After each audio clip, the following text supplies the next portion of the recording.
After Netflix's new crime documentary series Monster, the Lyle and Eric Menendez story, they've now... Wait. This isn't a deep dive into Hollywood's implosion or some shocking exposure documentary made by Netflix.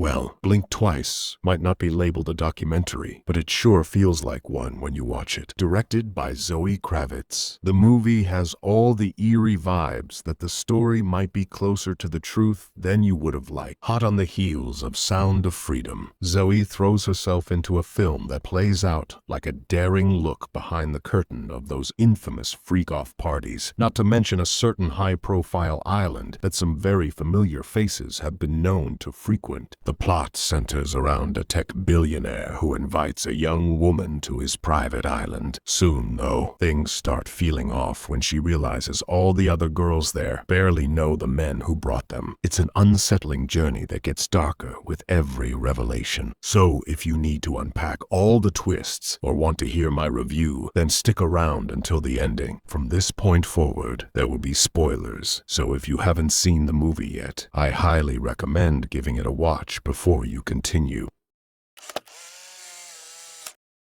While searching for her stolen phone in Slater's office, Frida instead stumbles upon a box of Polaroids showing all the women who've been brought to the island. To her horror, she finds one of herself. As the pieces fall into place, Frida slowly realizes this isn't her first time on the island. The scar on her face, it's from a previous escape attempt where she was dragged through the dirt, clawing at the ground with her nails. This revelation that Frida has already endured this nightmare makes the whole experience even more haunting. During a tense dinner, Frida and Sarah nervously wait for the venom they've administered to take effect on the other women. As the poison triggers their memories of the horrific abuse they've suffered, the women rise up to fight back. Despite several casualties, Frida and Sarah manage to survive. Frida ultimately has the chance to kill Slater, but in a puzzling moment, she chooses not to kill him, leaving Sarah confused. Fast forward to the future, and we see Frida being honored at a gathering for rich sleazebags, eerily similar to the one Slater attended at the start of the movie. In a shocking twist, it's revealed that Frida is now married to Slater and has taken over his position as CEO of his tech company. We then learn that Frida has been drugging Slater's vape with the same flower he used to erase her memories, allowing her to seize control of his empire. As the film closes, we can't help but recall Frida's words to Jess at the beginning. Success is the best revenge.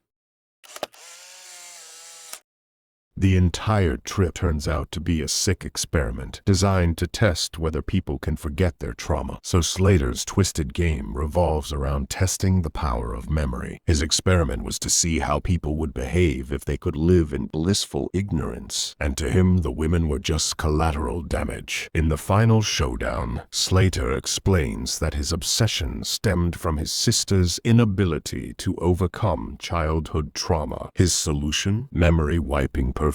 But the system was rigged from the start. Frida and the others didn't choose to forget. Their memories were stolen. So, Frida flips the script by poisoning Slater. She makes him the subject of his own twisted game. But is it truly a victory if you turn a blind eye to the abuse that shaped you? And in the end, she does become a part of the problem itself by joining the memory wipe shenanigans. How far is she willing to take her newfound powers? And that's the question the directress left us with.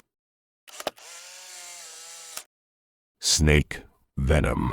The island is crawling with serpents, and per Slater's twisted request, the groundskeepers actually harvest their poison. Earlier in the film, a maid offers our main character a sip of something that she assumes is liquor. Frida thinks the woman is just being kind, but in reality, she's trying to save her. The venom acts as an antidote, countering the effects of the memory-wiping perfume. This also explains Jess's mysterious disappearance. A snake bit her, and instead of helping, Slater killed her without even attempting to cover it up. Frida witnessed the whole thing, but her memory was erased until the maid's antidote began to restore it. Frida's hostile takeover of Slater King's company at the end of Blinked Twice is undeniably satisfying, offering a moment of catharsis for anyone who's been rooting for her since the beginning. Seeing her seize control from a man who manipulated and abused so many women feels like poetic justice. Of course, some might argue it would have been easier for her to just walk away and let him die, given everything Slater put her and all the other victims through, but the real shocker is how Frida chooses to handle him, not with an act of violence, but by giving Slater a literal taste of his own medicine, erasing his memories with the same poison he used to control her. It's a chilling, calculated move that makes her victory feel both satisfying and deeply unsettling. On the surface, Frida's revenge looks empowering, but the long-term implications are murkier. Is it really a win if your power hinges on the man who wronged you being kept in the dark? If Slater ever regains his memories, all it takes is one snake bite to bring everything crashing down. In the end, her revenge may not be as secure or as sweet as it first appears.